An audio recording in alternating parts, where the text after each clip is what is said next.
Our look at stories from Craig Worth's past 50 years in television.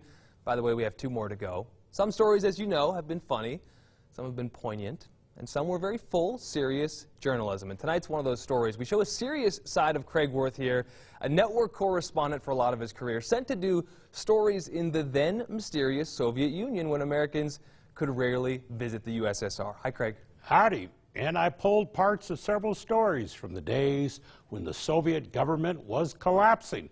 It was an amazing part of my life and my career. This is all from 30 years ago.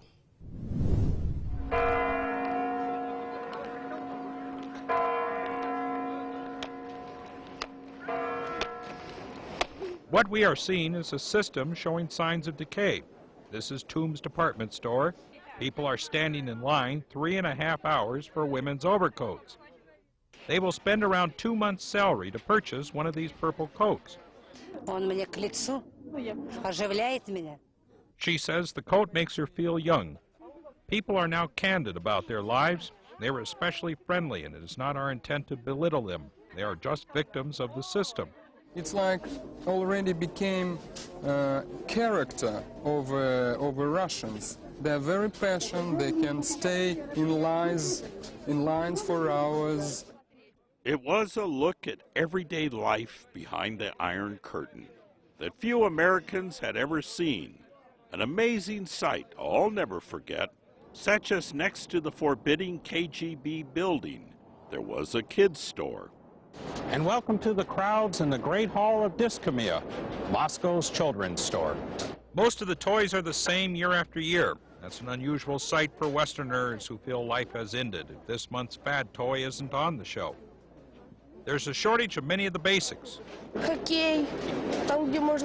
can't find a hockey game.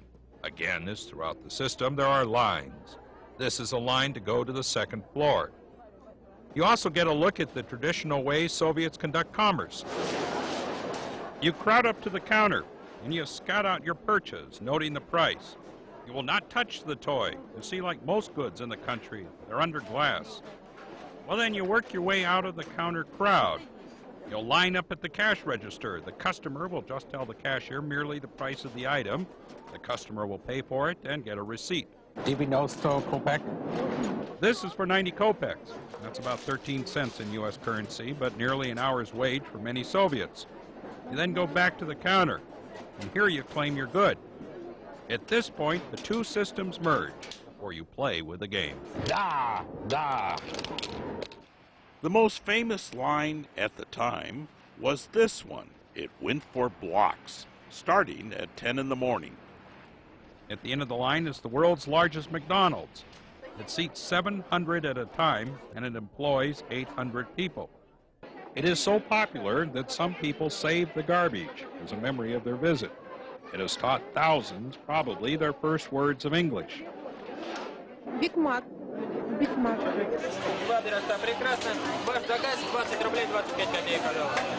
The burgers are considered expensive, but the taste is as American as the Delta Queen, and that's what the people want.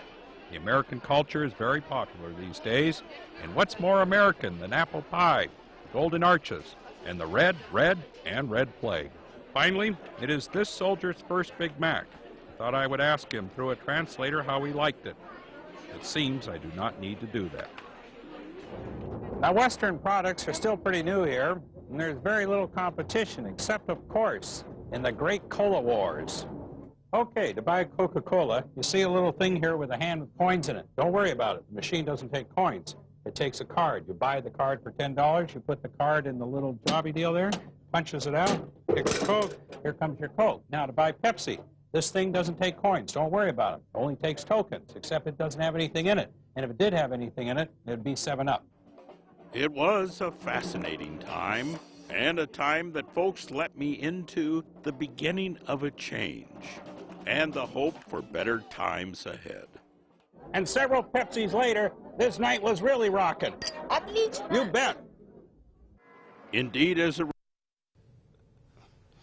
Well, indeed, I've been amazed in my life, blessed and lucky to have been a reporter to see Utah, the country, and the world change. Now, next week, I'm going to finish my year of looking back when I wrote a country western song in the 1970s, and it became a hit of sorts because it was so bad. It was called My Utah Cowgirl. Oh, I feel like I'd be into that, Craig. Yeah, I can't wait.